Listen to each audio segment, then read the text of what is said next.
Hello mga boss amo. So today is September 13, 2025.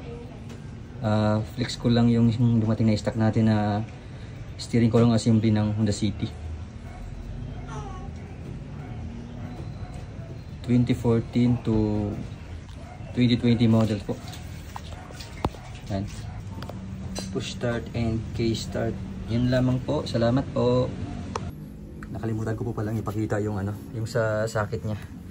Bali dito po ay dalawa dito, tapos yung maliliit limang pin.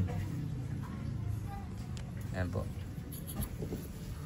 Yan lamang po. Salamat.